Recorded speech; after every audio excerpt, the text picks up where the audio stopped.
question goes like this. They said in the beginning, God created the heaven and the earth. If He created the heaven, where was He? In your reading or learning for quoting or questioning from Genesis chapter 1 verse 1, and which says in the beginning God created the heaven and the earth, and I continue to say the earth was formless, void, darkness, empty, whatever. So where was God? God is not something that science can bring into a laboratory and perform an experiment on him, and that is one biggest problem that people have, the scientists and philosophers. God, we need to know that he exists out of time, space, matter. And if you remove these three things from science, then it becomes complicated. Science cannot prove anything without these three things. For science to prove anything, they need to know the time, space, matter. These are the three most important and essential elements in science. But God exists out of time, space, matter. That is why you see in Matthew chapter 19 from verse 16, B part of it, it says, with God all things are possible. So when God exists out of time, it means he created that time. That is what Genesis chapter 1 is trying to tell you. He created the time first of all. In the beginning, God created the heaven and earth. That creation of heaven and earth are components that exist within time and space and matter. But for him, because he existed out of all of this, he can be anywhere he wants. And that is why he will say things like, with God, one day is like 1,000 years with human being, or even 1 minute or even 1 hour. It's like 1,000 years for human being. So whenever we think about God, we need to think about his power of doing everything. This God is a God who can do miracle. And miracle, anytime, or the reason why miracle is called miracle is because it does not have scientific proof, or it does not follow the rule or the order of nature. That is why it's called miracle. So God exists wherever he wants to exist before the creation. I mean, he is God. With him, all things are possible. He doesn't need a human analysis. He does not even need time to build a house, to build whatever. He exists wherever he wants to exist. The easiest way to have a good understanding of God is to look at him from the viewpoint of miracle. This can put 1 + 1, this matter and that element, and then form something. God can create things out of nothing. That is what we call it in ex nihilo. He creates everything out of nothing.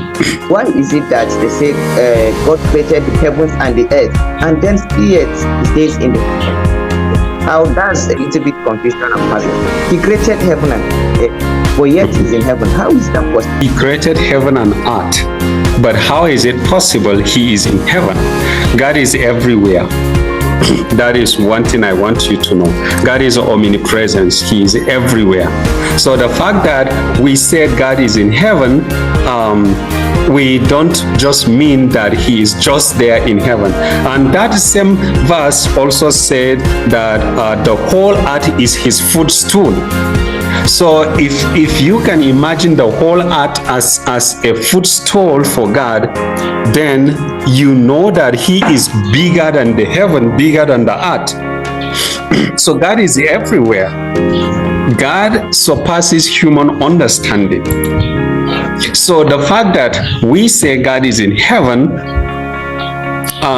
some of these figurative speech, also kind of words that can make us to understand, because we have a very little and shallow brain. That is why in 1 Corinthians chapter 13 says, for now we see dim, but when he comes, we will see clear. So in Hausa word, there's a word we say gagara misali. That means God is indescribable.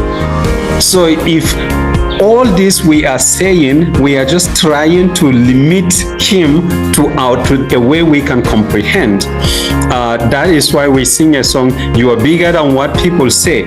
Some people say you are kind, some people say you are good, but you are more than what people say. And then we also sing another song, you are God, you are not just bigo, you are not just largo, but you are the great God.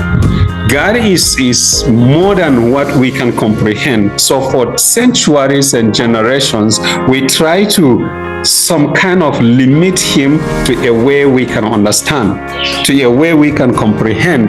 That is why we use words like God is in heaven. We use words like God, the whole earth is his footstool, but we know that he is everywhere. That is why we say he's omnipresent. So the next question goes like this. It says, how is it possible for us to have an intimate relationship with God? If you start reading from every Christian's memory verse, for God so loved the world that he gave his only begotten Son, to whosoever believe in him shall not perish, but have everlasting life. Now, when you continue reading, it's talking about believing, and then that believing comes with what? With fellowship. Now, when you say intimate relationship with God, do not imagine something like intercourse relationship, like man and woman having sex. No, that is not what the Bible is saying. The Bible is saying for this intimate relationship, it means the fellowship, the good relationship with God, being in total worship with God. And that one is what Psalms will say, better is one day in the house of the Lord than 1,000 years elsewhere.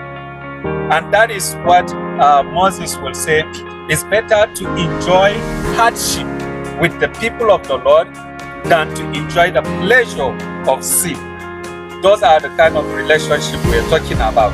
Those are the kind of intimacy we are talking about, not the intimacy of sex, man and woman, or whatever, however you want to view sex. No, that is not what he's talking about. When we are talking about have an intimate relationship with God, we are not talking about sexual intercourse. We're talking about the kind of relationship in Revelation 14, start from verse 3. Singing day and night, holy, holy, holy. They're singing a new song to the Lord, worshiping the Lord in perfect harmony, in total harmony with God. That is what we are talking about.